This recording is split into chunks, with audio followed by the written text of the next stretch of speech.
Our guests are joining us virtually, both of them this time, Dr. Shifawa Dejumo, Senior Lecturer, Department of Crop Protection and Environmental Biology, University of Ibadan. Good morning and thank you for joining us. Good morning, thank you. I'm happy to be part of this program. Up school. Hope you are. Mr. Sulaiman Arigbabu is Executive Secretary, Header Resource Center. Thank you for joining us, Sulaiman. Good morning, thank you for having me. Dr. Adejumo, Yes, ma'am. do you agree that we are heading for a food crisis? That's very, very true. True. The situation of things. Did you say true? Very, very Sure. true. Yes, ma'am. We're already seeing it. Oh dear. It's already staring at our faces now. Yeah, but what about the efforts of all these bodies, the Food and Agriculture Organization, the IFAD, like you mentioned? Yeah. What are all those are those efforts all coming to naught? Not really. They are all trying their best. But there is what we call natural disaster, which no one can do anything about. For example, when you are talking of climate change, we can only try our best as bodies or as researchers, as organizations, to mitigate against climate change. There is nothing we can do about it. So there are disasters that these organizations will only try to reduce the effects on agriculture, but there is not much that can be done, at least to forestall everything. So food crisis is already staring at our faces. Then if we are talking of the issue of insecurity, it's a big issue. So when you are talking about if IFAD, FAO, and so on, this is a national problem. It's a national problem that must be tackled by us if you want to be food secured. So it's a big thing. They are trying their best, and even governments in the country is also trying its best. All right, certainly. So food crisis is just looming. Yeah, that's anyway. Let me bring in Mr. Arigbabu. Take us through this journey from farm to table, Mr. Sulaiman Arigbabu. What are the drivers behind the food security or a lack of it in our country, and what are the shortfalls that we are having, and how can we get ahead of them? I mean, those initiatives that Alero just mentioned, IFA, WHO, FAO, the Anchor Borrowers Program, and so many others are there.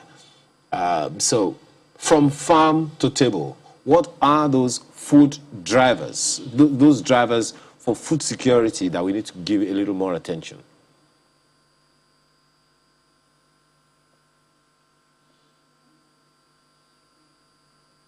Is Mr. Arigbabu there? Could you kindly unmute your audio so we can hear you? Can you hear me now? Sorry. Oh, yes, it's better. So I was saying that the most important driver is what is our national agenda, our national philosophy in terms of what do we want to achieve with our food system. Do we want to just feed ourselves? Do we want to feed ourselves and industrialize? Do we want to feed ourselves and export? So that would be the aspiration of any nation. However, Nigeria currently, we are largely on to feed ourselves.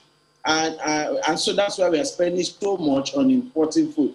And that's the contradiction, given a country that has huge arable lands. We are just talking about mommy throwing pepper water somewhere. So you go out the street, even in Lagos, close to the sea, and you see this growing. So it means that we are unable to harness properly and effectively the endowments of nature that is in our favor. I'm a little worried about what you're saying, Mr. Arigbabu. Just a second. I'm a little worried about what you're saying. You're right. I mean, everybody believes that we have huge agricultural resources, largely untapped. Not many farmers, and not much of the land is being used. And you've talked about the fact that we need to be clear what our objective for going into agriculture is. we do not export enough, so we do not produce. Even now, according to the information that just came on just before we came on air, we've import goods and services for food in the food value chain worth $22 billion annually.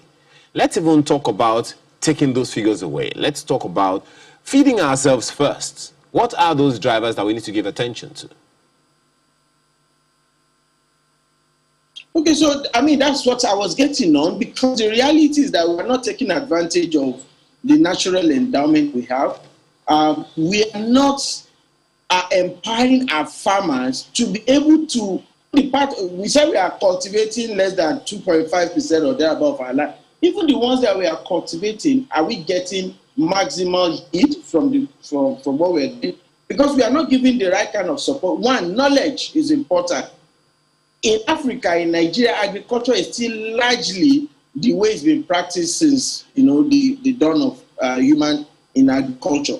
But agriculture is driven now by knowledge, it's driven by technology, it's driven by information. There is need for government support. Now, what you have mostly is that there's plethora of intervention. A lot of which are riddled with administrative incompetencies. The issue of corruption is there. So our farmers in Nigeria is like you pour water on the head often and it stops at the shoulder, because when you go down, you talk about many interventions, you go down, you realize that only few at the bottom are getting this intervention. A lot of politician farmers are getting some of the interventions. That's why those monies go out, often do not come in. And even the one that gets to the farmer, you give them the kind of support that they will need to be effective, to be productive. So they need support in terms of, for instance, climate information services. There's no point somebody goes to the farm, invest all of their effort and the money they have borrowed, and they have done the wrong thing because they do not have the right information. And a few months down the line, everything is gone. So we have a lot of this happening to us. And we are not talking about post-harvest loss yet. We are not talking about the fact that even when a lot of these things get to the table, when it gets to the farm, people are unable to either afford or they are not preserved enough for its shelf life. So these are some issues. But the real issues is that we are not even effective in terms of what we are getting out of our farms, because we have those kind of support structures. And these support structures are not necessarily federal government alone. That's why I started from what is our national philosophy? A philosophy that goes from federal to the local government, where everybody knows where they plug in. Because the farm is in local government, the local government exists in state. So the primary support should come in at that level. Federal government is just supposed to do, national policies and then interventions to support. Okay. Well, I wanted to ask Dr. Adejumo, a follow-up question of sorts from what Mr. Arigbabu has said. He has talked about the fact that, and we hope we'll be able to have him, or hope he's still there. Dr. Adejumo, Mr. Arigbabu has talked about the fact that not many people who do actual farming have access to the resources of state that are being supplied. In fact, just yesterday, when we were having a conversation with the chairman of the Malta market, who is also a farmer, by the way, he also talked about the fact that the people who should be getting this intervention do not get them. And that's a little worrying, given that it's always in the news that government releases X amount of money, some international organization releases X amount of resources to help us get ahead of the food security challenge. And the people who are supposed to get them, allegedly, from what Mr. Arigbabu and the gentleman said yesterday on our program, do not get it. What do you think happens at this point? How do we get ahead of that? Thank you very much. That is the real fact. That is the fact. But that is it's a main cause of the problem we are facing. Majority of our farmers are peasant farmers. They are into subsistence and method of farming.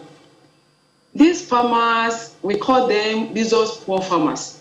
Why are they resource poor farmers? Why? Because they do not have access to all these incentives we are talking about.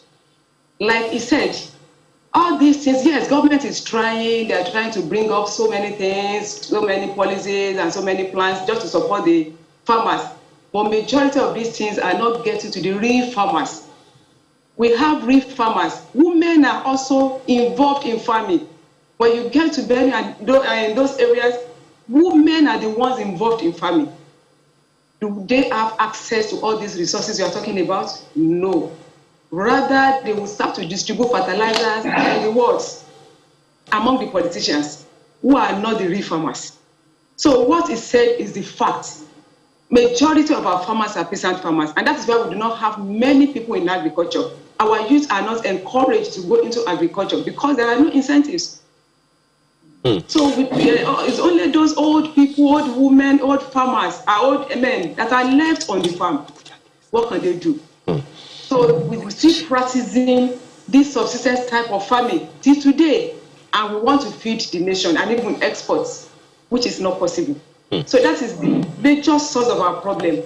Until we concentrate on these farmers who are the ones involved, and we try to encourage even the youth to go into farming. And like I said, there are problems on ground that need to be solved if we want to increase our food production.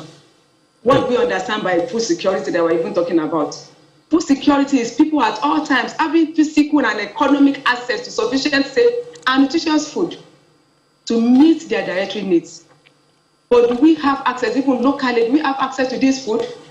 Especially with this COVID-19, the insecurity, see the prices of foods in the market. Majority of people are not able to afford the foods in the market. Even the local tomatoes that we used to wait for this season is now expensive because of all these problems. So we need to focus on our local farmers seriously. They are the ones involved. Those people that are getting incentives are not the ones they are not the real stakeholders when you're talking of crop production. I'm sorry to say that. So thank you very much. Okay. We've since been joined by Salawu Abdulaziz, who is Executive Director, Community Action for Food Security. She joins us from Abuja. Salawu Abdulaziz, good morning and thank you for joining us. Yeah, good morning. Thank you for having me. Yes, it's interesting that you are the community leader. And we know that security is one of the things that is pushing us towards this food crisis that our guests have been talking about.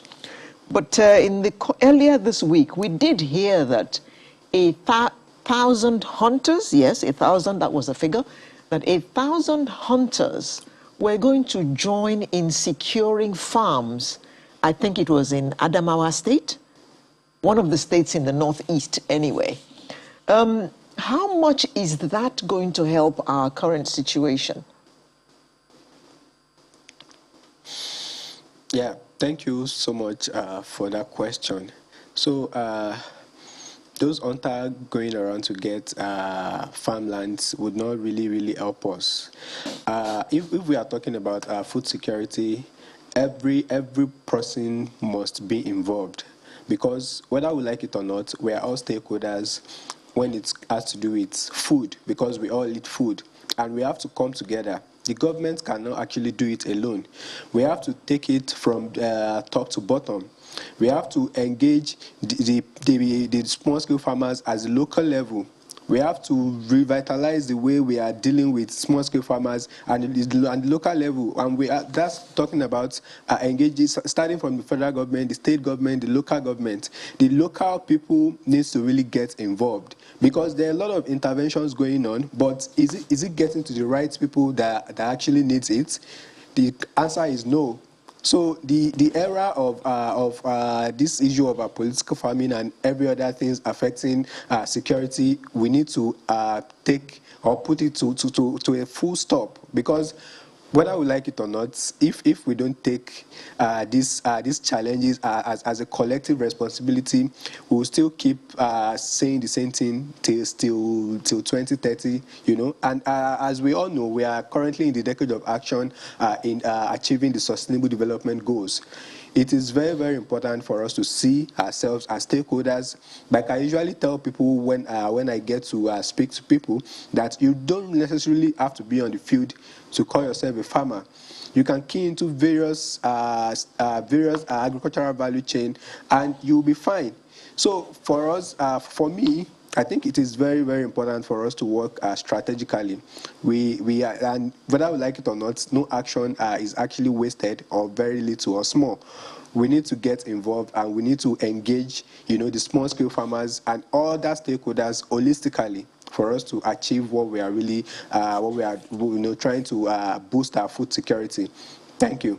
Okay. Well, just a moment, yeah. Alero. If what we hear is correct, Mr. Abdulaziz, that the farmers who are supposed to have access to the government interventions do not get the interventions as and when due, what do you think is responsible for that? The assumption would have been that there is a directory, a diary, or a register, yes, of farmers in Nigeria who directly need the intervention of government at various levels. We also know, of course, that the Anchor Borrowers program is going straight to certain institutions who have to relate with farmers directly. So I'm wondering, what do you think is responsible for that shortfall, that end where people who do the actual farming do not get the interventions of government and consequently are not able to help us get ahead of the food security challenge? It's just one problem: lack of synergy. Lack of synergy, because synergy among whom? It might come from the federal government, it might come from the state government, it might even come from the local government. Do we have a very strong synergy and a political will, talking about goodwill, to actually make sure that all these interventions get directly to these farmers? So what mostly happens is that we don't have a very strong synergy. Synergy in the sense that, also when intervention is coming from the federal government to a particular state, there are stakeholders in that state. So it might come from the federal government down to maybe to the Ministry of Agric in a particular state. And the challenge will now be that those in the ministry in that state would already have their own people that they are looking at making sure that they get those interventions. So the synergy I'm talking about here is, the intervention is coming directly from the top, and it gets to a particular state, and the state is able to identify various stakeholders, talking about various leaders, local chiefs, the head of church, head of mosques. They should identify they know themselves in that community. Can they identify the farmers, the real farmers for the intervention? And that is why when you see that when those interventions come, even those that are distributing those interventions, they are ready to buy it back after distributing, to the farmers. And when you answer that, yes, we've done this, we've done that, and there's media to cover everything, and there's no follow-up. And that's going to be the end. So if we can work on strategically working together in a systematic way, that would make sure that all stakeholders in that community or in that state where the intervention is going to be taking place, the stakeholders, how are they going to come together to identify the real farm? These things are actually very easy. You can't expect someone coming from the federal to the state to be the one to now make sure that, okay, everything is set. They have to make sure everything is set from their end, and that is why they will just come up with a kangaroo list, and when the intervention comes, they are willing to buy it back at a very, a ridiculous price. So how then do we able to, get this thing down to the small-scale farmers, the farmers that are really doing the work? It may interest you to know that all the food we are eating we are consuming in the urban area are being produced locally, you know, in the rural community. And except for some few businesses that are able to bring the small scale farmers together under an outgrower scheme, you know, where they are able to give them the intervention, and after giving them the intervention, they follow up from the production to the harvest and make sure that they buy the goods back directly from the farmers, you know. So when we have a very big challenge with synergy, it's really going to affect a lot of things, and this is what is going to continue if we don't really address this issue, you know, strategically. It is very important. Thank you. Mr. Aribabu, 200 million mouths to feed and counting. In the next 4 or 5 years, there are going to be more than 200 million Nigerians. And from what you all have said, there is no way we can survive the way our farming is structured right now.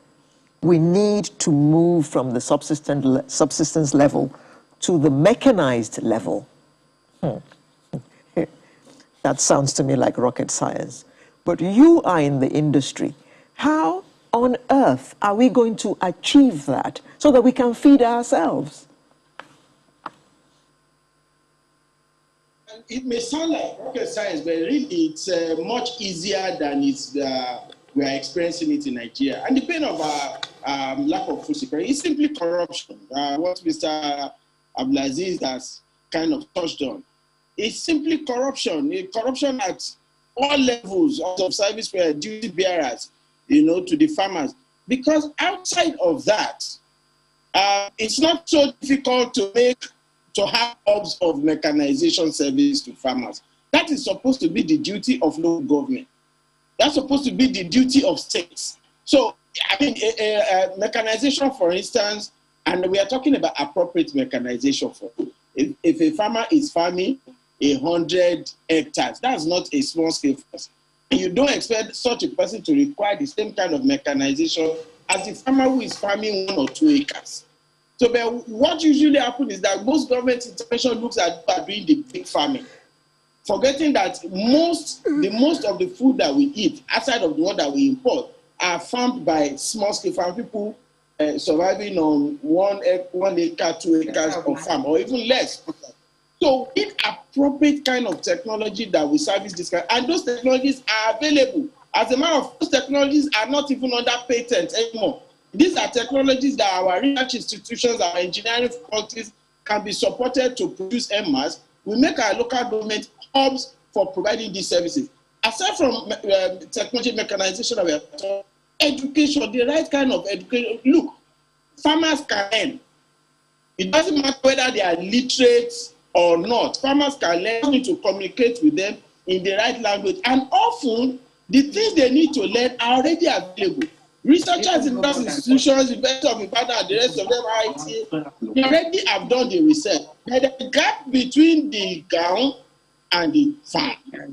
So nobody is effective bridging that gap. We are talking about access to climate information, and you have a NIMET, the meteorological agencies, that is churning out climate information services, but the farmers is not getting the information service as at when. Now, it will not be the responsibility of NIMET, for instance, a federal agency under the Ministry of Transportation, to go and make farmers in local government get their climate information service. Theirs is to provide the information. And even in their value chain, there's a huge gap that we discovered in working with them.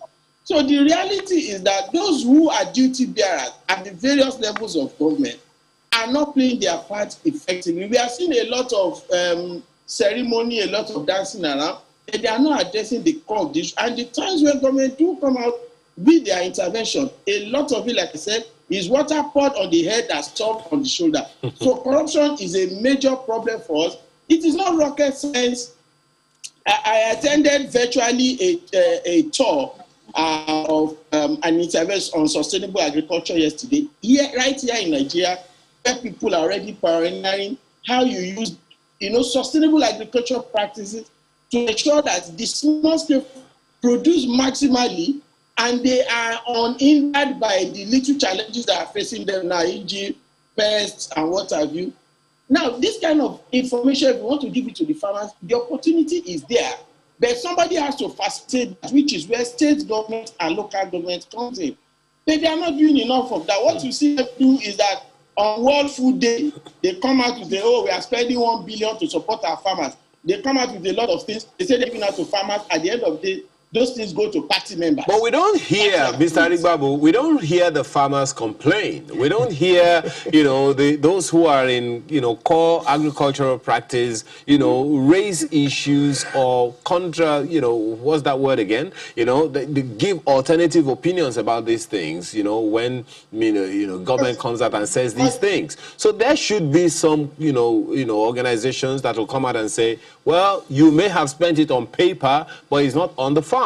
But let me ask you this, let me quickly ask Mr. Dr. Adejimo this one. There's something you raised, Mr. Arigbabu, that I think, we should also have a conversation around. You may want to respond to that other one later. Dr. Adejimo, Mr. Arigbabu just talked about the fact that there is a distance between the gown and the farm.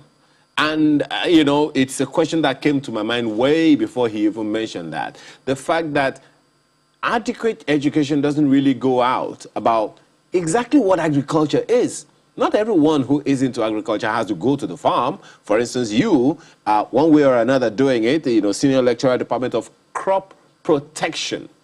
Who even knows that there is such a thing? So perhaps that conversation is also there, the distance between what we know about agriculture and the true practice of it, on the fields. Thank you very much. Yes, we are trying our best. Yes. At least we've organized different programs between town and town. I think maybe you don't understand what I'm trying to say here. I'm trying to say that perhaps even from the level of government or the authorities or, our education, the Ministry of Education at the federal or state level, perhaps are not giving enough attention to that, looking at how adequate, substantial education around agriculture would help the future. I'm not sure how many of your students, for instance, wants to be farmers. I mean, all right. Exactly. All right. Thank you very much. That is a major challenge for us, even in academics. Majority of our youth are not interested in agriculture. It's a big challenge because of the misconception that farming is just for the old people and in the rural areas. That is the major issue. In fact, for my own faculty here, we have students after the people in medicine or the people that are not able to make the cutoff mark for medicine. That is when they give us the leftover. I don't think, maybe few of them might have chosen agriculture as their main course or first course. So this is a big challenge. It's a big issue, and it's because we are not making agriculture attractive to the youth. Assuming this thing is attractive to them, and they are sure that when they go into agriculture is even, I won't say because I'm in agriculture is a better profession. Is because we all depend on this thing. I used to tell my students, without agriculture, there is no life. So why are we not paying attention? This is where we must even concentrate in the area of education. From where you sit as a practitioner in the academics of it, do you see a situation where maybe government comes up with a policy at the national or state level, around that? Maybe that would help. I've looked at our education policy. I've said this like 1,001 times. I've looked at our education policy. I've looked at our health policy. And I'm wondering, maybe if we had an agricultural policy that says within the next 10 years, 20 years, if we give enough attention to it, all of our academics, all of our health, all of our science, looked in that direction, maybe that could help us to deal with the challenge of food security in the near future, 10, 20 years from now? It is possible if we have at least a policy that will encourage the youth at least to come into agriculture. There is no problem with that. But again, we must make it attractive. We must make agriculture attractive to this youth. In what way do you think we can make it attractive? And for now, in fact, now majority of them are even showing interest. Yes, maybe because of the exposure now and everything. But the issue of insecurity is what is stopping majority of them. Then lack of funding, they do not have fund. Even if they are interested in going into agriculture or into farming, they need fund. You can't just go into farming. You need fund. So no one is funding them. Then again, the problem of insecurity, we have some of our youth that have gone into farming who have even been kidnapped and killed. Wow. Problems, so they are even afraid. It's even going into farming now is even more fearful than before. So it's a big challenge. So even when the government puts up a policy that will make them to come or to apply for agriculture as a course, there are issues that need to be resolved before we can say, okay, students must come and register for agriculture or go into farming. So it's a challenge, it's a national issue, and it has to be resolved. It has to be solved. Yes, we are doing everything to make. Dr. Yes, Adejumo, when you say that Yes, your students don't want to go into agriculture for whatever reason, is it not your job? Because one of the reasons that you gave is a misconception that farming is for old people and so on and so forth. Is it not your job as their teacher to tell them that all those things are myths and to tell them the reality of it and to tell them how they can actually still be the kind of people they want to be through farming? Like I said when I was talking, I said now majority of them are even showing interest because of what we are telling them, because of what they are seeing, and because of the knowledge they now have regarding agriculture. But there are things on ground that we need to settle. There is little that we can do, even as lecturers or teachers. We can only encourage them to go into farming. We can't force them to go into farming when we know the conditions are not even favorable. The conditions are not conducive for them. That's the major issue. So government must make the conditions conducive for this youth, for these students, for them at least to stimulate their interest in farming. So no matter the knowledge we try to impart on them or whatever, they need conducive environments. They need favorable environments to be able to practice whatever we're telling them. So this is the main issue, and this has to be resolved before we say, okay, we are teaching them, we're asking them to go into agriculture, and they are not listening to us. They want to do it. We have students that are already doing vegetable farming, even to sustain themselves on campus. They don't mind going into full-time farming when they graduate. But how do they go about, how are they going to do it with this issue, different issues on ground? So we are carrying out research to solve some other problems. We have varieties that have been developed that are resistant to pests, varieties that are drought resistant to at least to fight the issue of climate change. But these are just things that can be done at the education level or at the academic level. But the policy must be put in place at least to secure this youth on farm. They cannot farm in urban areas. They have to go to the rural areas to go and farm. And the rural areas are not safe. Okay. That is where we have land. Yeah, okay. Thank you. That's the problem. Thank you, Doctor. Mr. Aribabu. Yes, ma'am. Young people are leaving university. There are no jobs. Everybody wants to work in an office, but there are not enough offices to employ all the graduates being churned out every year.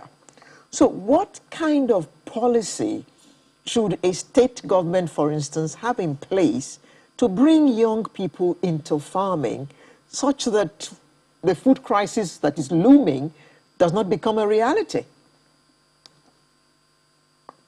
Yeah, thank you very much. And indeed, many states are making attempts to want to try their hands on some of the needed policies. However, like I said, corruption, sincerity of purpose, and efficiency in administration of interventions is critical. So, to take a state like Lagos that knows where it has its competitive advantage. Lagos is has a lot of opportunity in aquaculture. Lagos has opportunity in processing, value addition. So if we have a national philosophy, national policies that says, okay, this is what we want to attain in cassava, this is what we want to attain in fish, in aquaculture proficiency, sufficiency. Now, every state will find where they are going to play in that agenda. So let's take, for instance, a state like Lagos does not have the land for cassava, for instance, because Lagos has shortage of land. Then Lagos can decide that, okay, when cassava is grown in Ogun, is grown in Oyo, there is a particular product that is needed either in country or out country, where we are going to be the ones to do the value addition to reach that product. So when you now do that, when you have such a policy, you now look at who could be the manpower. You definitely need the youth. The average farming age in Nigeria is 60, and that is very wrong. So you need the youth. Then you now put in place interventions, programs that says, okay, we need people to be trained in this area of competence. We are going to support them with A, B, C, and D, and the output we guarantee off-taking. Okay, Mr. Aribabu. Anybody who wants to go into agriculture. Mr. Aribabu, I'm sorry, we've completely run out of time. I'm sorry to have to cut you short, but all is left for me just to say thank you to you, Mr. Sulaiman Aribabu, Executive Secretary, Header Resource Center. We also had Dr. Shifao Adejumo, Senior Lecturer, Department of Crop Protection and Environmental Biology, University of Ibadan, as well as Mr. Abdulaziz Salahu, Executive Director, Community Action for Food Security. Thank you all very much for coming to share your insight with us this morning. And Sunrise will be back with another interesting conversation in just a moment.